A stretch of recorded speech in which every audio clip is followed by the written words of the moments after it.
தனுசு ராசிக்காரர்களுக்கு உண்மையிலே இந்த வருஷம் பிரமாதமாக இருக்குங்க. வருட ஆரம்பத்திலேயே 7ஆம் இடத்துலேருந்து ராசியை குரு பார்க்குறார். பரிவர்த்தனையும் ஆகியிருக்கிறார். அதை விட முக்கியமாக ஜூன் மாதம் 2ஆம் தேதி நடக்கிற குரு பயிற்சினால அவர் ராசிநாதன் 8ல் மறைஞ்சாலும் உச்சமாகிறார். 12 வருஷத்துக்கு ஒரு தடவை தான் அவங்களுடைய ராசிநாதன் உச்சமாகக்கூடிய அமைப்பு. ஆக இந்த தடவை மனசுக்குள்ளே என்னென்ன ஆசையெல்லாம் தனுசு ராசிக்காரங்க வச்சுருக்கிறாங்களோ, உங்களுடைய எண்ணம் பலிக்கக்கூடிய, உங்களுடைய முயற்சிகள் பலிக்கக்கூடிய, எல்லாம் நிறைவாக இருக்கக்கூடிய அமைப்புகள் கண்டிப்பாக உண்டு. ஆக வயதிற்கேற்ற வகையில் 2026 இப்போ நான் சொன்னதை விட உங்கள் பிறந்த ஜாதகத்தில் தசாபுக்திகள் இன்னும் கொஞ்சம் கை கொடுக்குற மாதிரி இருந்தால் உண்மையிலேயே பெரிய அமைப்புங்க.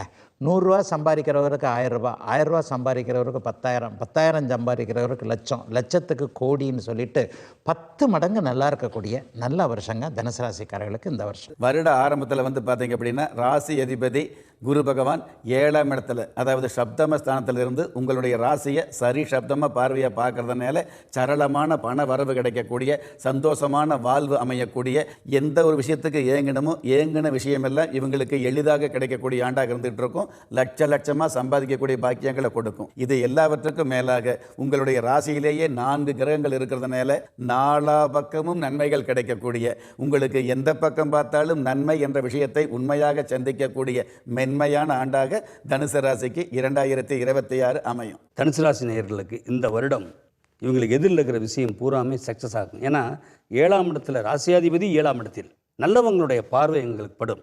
4ஆவடியில் இப்போ யோகம் வரப்போகுது. திக்குமுக்காடுற யோகம் ஒன்று இருக்குது தெரியுமா? இப்போ வறுமையில் திக்குமுக்காடுன வறுமை இருக்கும், அதே மாதிரி வசதியிலே திக்குமுக்காடி போயிடுவாங்கள்ல, அந்த மாதிரி திக்குமுக்காடி வசதி வாய்ப்புகள் உயரக்கூடிய அளவுக்கு விபரீத ராஜயோகமான ஒரு யோகம். சனி பகவான் 4ல் இருந்தால் கூட, அது அர்த்தாஷ்டம ஸ்தானத்தில் இருந்தால் கூட அது என்ன பண்ணுன்னா அதிகமாக வேலை பார்க்க வைக்கும். நீங்கள் அதிகமாக வேலை பார்த்தீங்கன்னா அதுக்குரிய ப்ரமோஷன் வந்துடும், அதுக்குரிய சேலரி ஹைக்ஸும் வந்துடும். ஸோ வருமான உயர்வு, பதவி உயர்வு கண்டிப்பாக இருக்குன்னு சொல்லலாம் இந்த வருஷத்தோட முதல் பகுதியில். அதாவது மே மாதத்துக்கு முன்னாடி இது ரெண்டுமே வந்து சேர்ந்துடும்.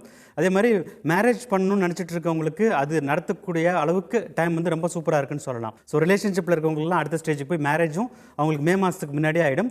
ஜூன் மாதம் குரு பயிற்சிக்கு பிறகு கொஞ்சம் பின்னடைவில் வந்தால் கூட அது அந்த அளவுக்கு ஒன்றும் பெருசாக பாதிக்காது. ஏன்னா சனி வக்கரம் பெற்றுது ஜூலை கடைசியில், அது சனி நல்லதை பண்ண ஆரம்பிச்சிடும். தனுசு ராசிக்காரங்களுக்கு வருஷம் பிறந்ததே ஒரு பெரிய சிறப்பான அம்சத்தில் பிறந்திருக்கு. ஏன்னா 8ஆம் இடத்துக்குரிய கிரகம் சந்திரன் 6வது வீட்டில் மறைஞ்சதுனால விபரீத ராஜயோகம்னு சொல்கிறோம் இல்லைங்களா, அந்த விபரீத ராஜயோகத்தில் இந்த வருஷம் பிறந்திருக்குது. அதனால தான் தனுசு ராசிக்காரங்க மண்ணை தொட்டாலும் பொண்ணாகும் அப்படிங்கிற அமைப்புகள் இருக்குது. அர்த்தாஷ்டமச்சனி இருக்கிறதுனால அம்மாவோட ஆரோக்கியத்தில் கொஞ்சம் அக்கறை காட்டணும். இரவு நேர பயணங்களை எல்லாம் கொஞ்சம் தவிர்க்க பார்க்கணும். ஜாமீன் கேரண்டர் கையெழுத்து யாருக்கும் போடக்கூடாது.